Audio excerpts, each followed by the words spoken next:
రాను రాని ఇంట్లో ఒక పద్ధతి లేకుండా పోతుంది. ఎవరు పడితే వాళ్ళు డబ్బు తీయకండి. పెద్ద బాబు, విష్ణుని ఎంత మాట అన్నావురా. ఈ ఇంట్లో మీ నాన్నగారు ఒక్కరే తొందరపడి మాట్లాడతారనుకునేదాన్ని. నువ్వు కూడా అలా మాట్లాడితే ఎలారా?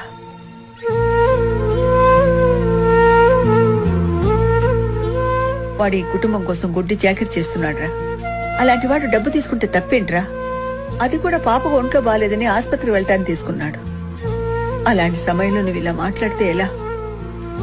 పెద్ద బాబు, వాడికి నువ్వు తప్ప వేరే ప్రపంచం లేదురా.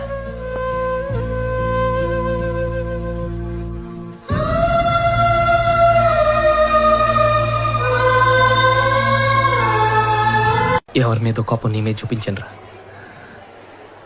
మనసులో ఏం పెట్టుకోకు.